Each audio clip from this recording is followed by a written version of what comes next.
วันนี้นะคะครอบครัวของเราก็มีสมาชิกใหม่เพิ่มขึ้นอีกคนนะคะนั่นก็คือน้องกริซลี่นั่นเองนะคะ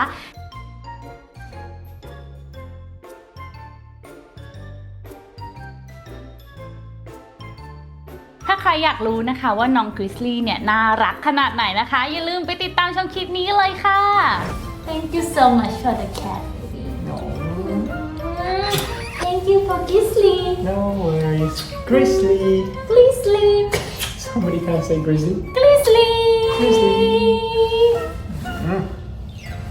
Love you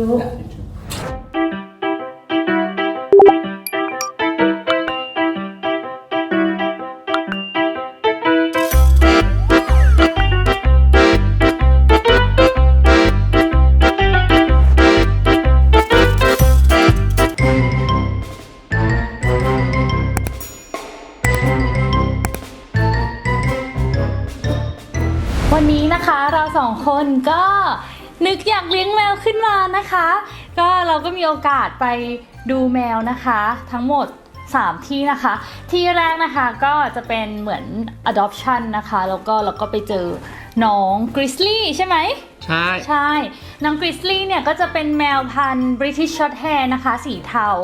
เราก็อยากรับน้องมาเลี้ยงอายุประมาณ3 ขวบแหละสรุปก็คือเขาไปตรวจเจอ HIVของน้องกริซลี่ FIP positive was the first cat we looked at, and then the adoption people were very nice, but they basically said if one day you want to take her to Australia, it's going to be very difficult. ใช่หลังจากนั้นนะคะเราก็ได้ไปเจอกับน้องแมวตัวที่2นะคะน้องแมวตัวนี้นะคะชื่อว่าเลโก้ค่ะ Yes, so Lego was the second cat we went to see. Lego was very playful. Lego very cute ตอนนี้เรากำลังจะพาน้องแมวไปเช็คสุขภาพนะคะขับรถมาแถวนี้นะคะชาจ้านะคะตื่นเต้นมากๆเลยนะคะแมวของเราเลโก้พามาตรวจสุขภาพก่อนจะรับน้อง Excited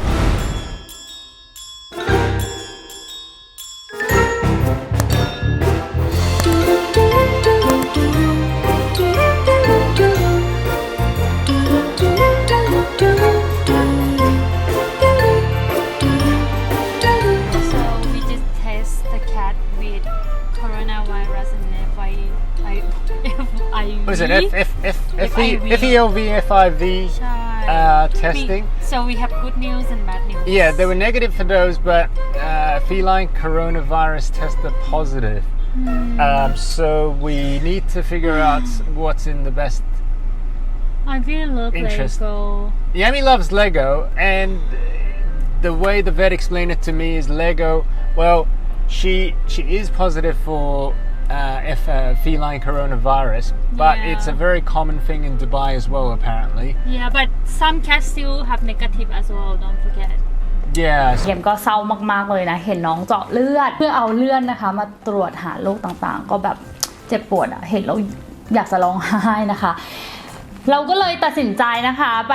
ค้นหาน้องแมวตัวที่3นะคะซึ่งเรานะคะก็ไปเจอน้องกริซลี่นะคะตอนนั้นนะคะน้องกริซลี่เนี่ยก็ประมาณ40 วันเท่านั้น about 40 days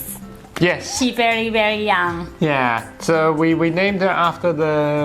the first grizzly. ใช่ grizzly ก็ the meaning is as in like a grizzly bear. ใช่ความหมายของน้อง grizzly ก็เหมือนแบบเป็น grizzly bear เป็นพันหมีอะไรอย่างเงี้ยหลังจากเราอกหักจากตัวแรกเราก็เลยให้น้อง grizzly ชื่อนี้นั่นแหละ grizzly เลยนะคะ Now we wait for another new cat Yeah. He is female and British Shorthair Purebred Yes. German breeder. So Yes. we're So very excited. Yeah, we Much more younger. Yeah, just Kitten. about 50 days.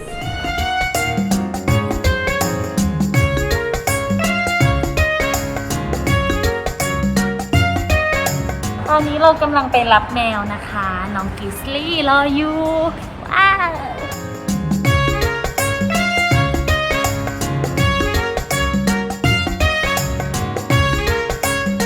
Everybody, นี่นะคะ little grizzly. Grizzly. โอ้ย Grizzly หนีแล้ว Grizzly a little bit camera shy น้องกิสลี่เนี่ยตอนเข้ามาอยู่บ้านของเราวันแรกนะคะ she didn't move at all she just stayed inside the corner Yeah, the first night when we took Grizzly home, she was hiding in the corner. ใช่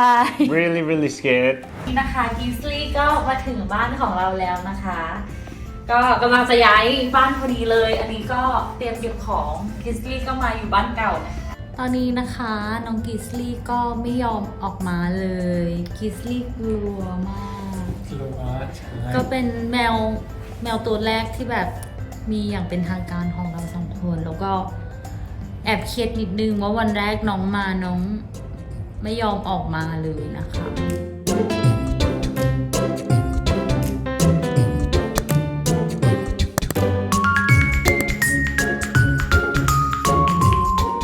เอาอาหารให้กิสลี่ตอนนี้กิสลี่ยังกลัวอยู่เลยไม่ยอมออกมาBut the second night she is better. Second night was definitely much better. She was second day she was a bit scared of both of us. Cautious, but I think she was a little bit closer to you.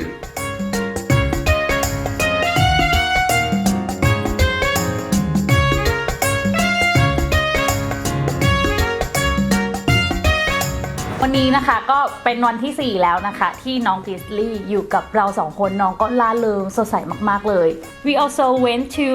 the pet shop for the first time. Yeah. That was a costly exercise. ใช่ก็ไม่เคยไปร้านเกี่ยวกับแบบขายของสัตว์อะไรอย่างนี้เลยเราก็ไปกันครั้งแรก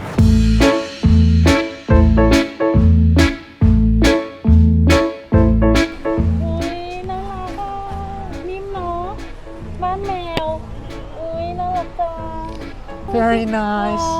น่ารัก นี่นะคะก็จะเป็นยี่ห้ออาหารแมวที่คนขายเขาแนะนำมาแล้วก็หลายๆคนใช้แบรนด์นี้เขาบอกว่าแมวจะชอบอร่อย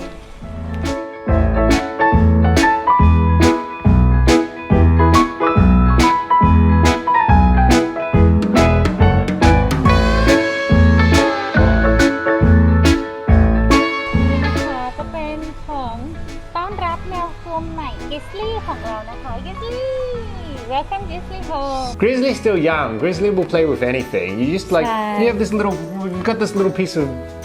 string, bits of rope, and she loves it. She just chases this little knot at the end. That's all it is. It's nothing, you know. It's not about how expensive the toy are, but exactly. It's about what she likes. Correct. She can like something very stupid.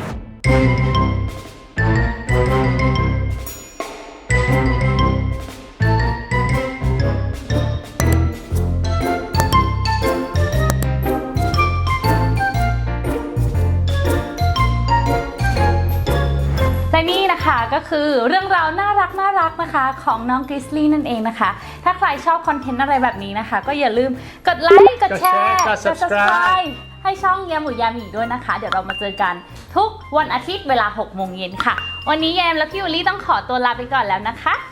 บ๊ายบาย If I can't have you I don't want you to have anyone And if you don't